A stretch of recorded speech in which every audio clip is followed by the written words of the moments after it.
Rwanda with beautiful people. Nukuri, Rwanda was shining bright. We only had 3 main classes that we Rwandans belong to. Hari ababumbyi bazwi nk'abatwa. Hakaba kandi abahinzi bazwi nk'abahutu. Hakaba kandi n'aborozi aribo batunzi bazwi nk'abatutsi.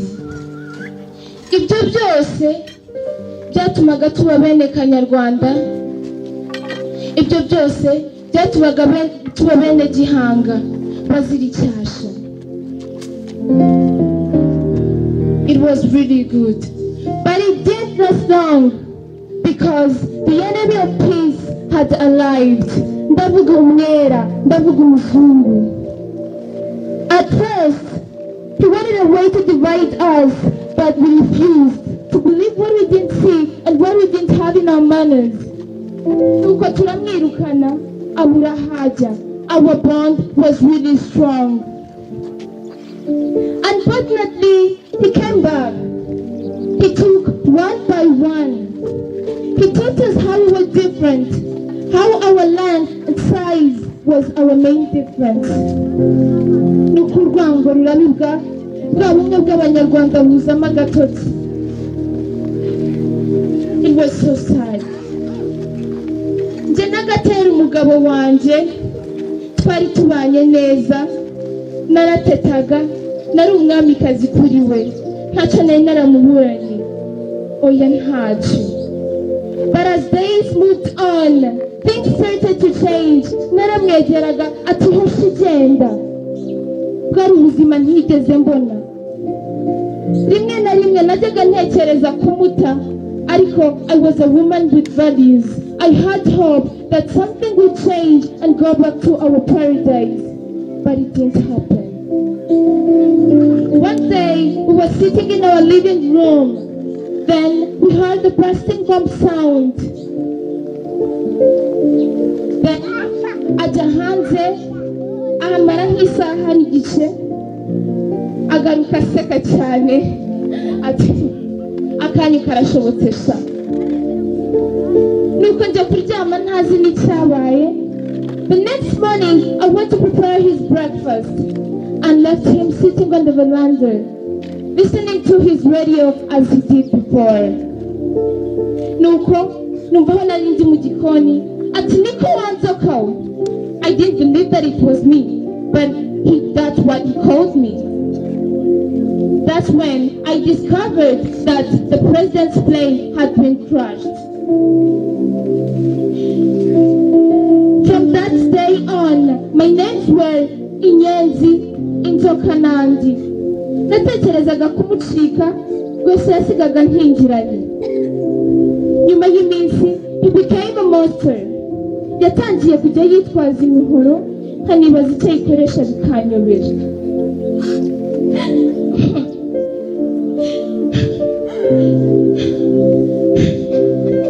Nuko umunsi umwe ijoro rinishye, numva abantu bakomanga. Ndebeye mu idirishya mbona ni mama, data n'abarumuna banjye. Numvise ngiye kubatura ibibazo mfite, ariko mama yantanze gusuka amarira.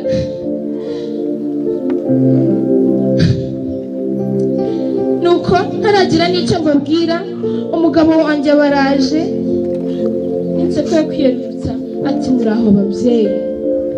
Nabo bati muraho, bati dutabare, turakwinginze dufashe dukize, twiwacu byakomeye, dukize.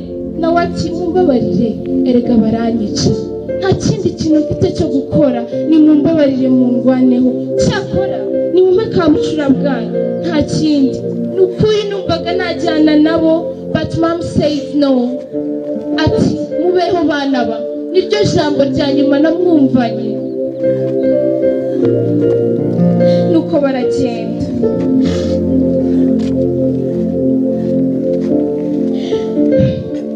After days became harder. Gatera was no more my man, but something else. was, I can say, a monster. Yaratahaga asa n'umubazi w'inyama, ariko ntitugire icyo tumubaza tukihisha gusa. One afternoon, he came back with a t-shirt full of blood of stain, imihoro iteye ubwoba. Nuko mbona bucura bwa mama, aramubaza, atese gusucu, nawe urica. Ikinyamaswa cyahise kimutsigira, kiramunyaka kindusha imbaraga, kiramutikamira, kiramuniga, mbona kimukubise umuhoro mu mutwe.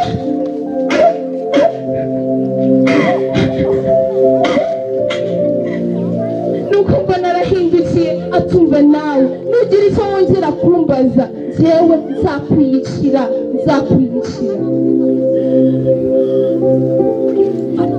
Days on, I started to live a purely life, and finally decided to go and hide. Sinigeze ngira igitekerezo cyo kujya kure, oya, nagiye hafi aho, inyuma y'urugo rwacu mu gitoki. Igihugu cyose cyari kirimo imiborogo by'abana b'Abanyarwanda. Interahamwe zishe abana b'Abanyarwanda zirafata zibica, zibagize ubwoko batigeze biha. Gusa the country of honey and milk shed that time shed blood and tears of our people. And back to where I was so curious of what was going to happen to my life. Namaze amajoro menshi muri urwo rutoki, reka rero rimwe ku manywa y'ihangu mbone Gatera na se bavuye mu kazi nk'uko byari bisanzwe. Gatera aza kwihagarika mu rutoki aho ngaho, azana n'ibyo bishaka ibyo byasaga nabi, cyangwa bambonye kumbuka nirukanka, nabo barambonye, abwira se banyirukanseho, mbarusha intambwe ngeze imbere mpura n'abantu, nyaho kugira ngo munyice, abujyanishwe n'umugabo nishakiye, nimunyiyicire, munyice nta kindi. But baravuze ngo humura ntugipfuye, zari imfura, zari inkotanyi. Nahise mbonana na Ntwari musaza wanjye, nawe arimo, niho basi numvise nduhutse, niho numvise nongeye kubona ubuzima. Inkotanyi zarazengurutse, and my husband was arrested. Inkotanyi zarazengurutse, kuzenguruka igihugu cyose, zifasha abari barahuye n'ibibazo, zihereza n'ubuzima batari bazifite nk'uko byari bisanzwe. Baravuze bati humura ntabwo ugipfuye. Nafashe umwanya na Ntwari musaza wanjye, turicara, ambwira uko byagenze. Nararize ndihanagura.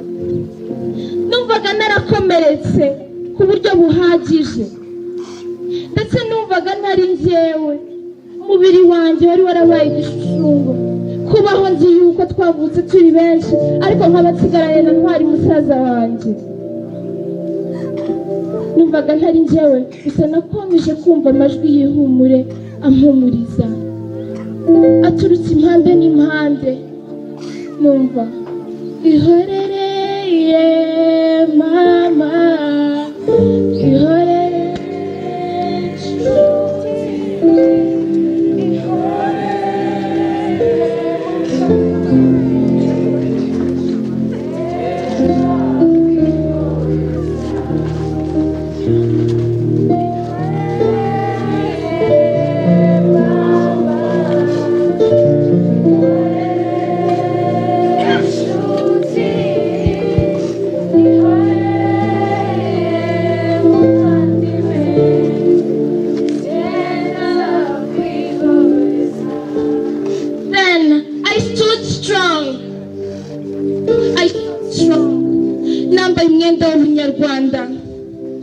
I decided to leave kandi ko nzatuma n'abandi babaho.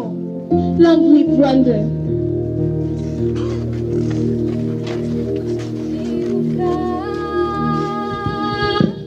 Jenoside yakorewe Abatutsi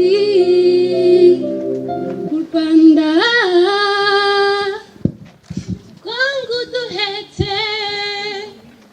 wakozwe mu nda n'abawe reka bawe tukwihoreze amateka yacu kwari n'ayacu twigiye mu byinshi ubu nahacu twiyemeje kutazigera dusubira inyuma turwanye ingengabitekerezo ya jenoside dushyigikire ibyiza abanyarwanda twagezeho nyuma y'icuraburindi n'ishyano ryaguye dufite umucyo dufite icyizere cy'ejo hazaza ihorere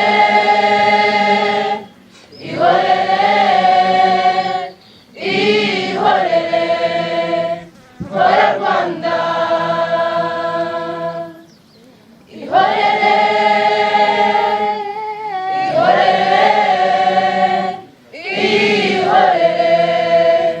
hora Rwanda twaciwemo ibice turamarana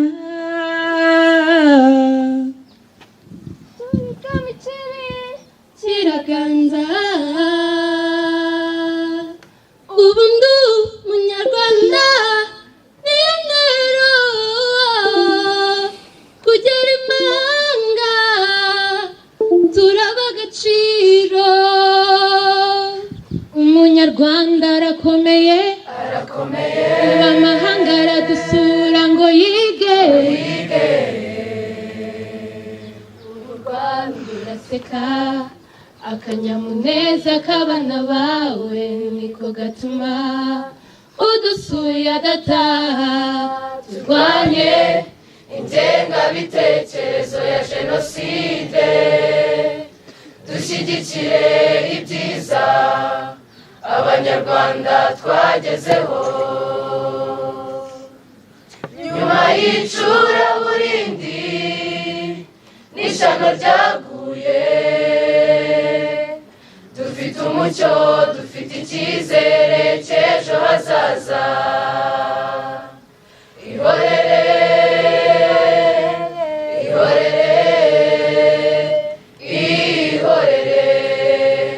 hora Rwanda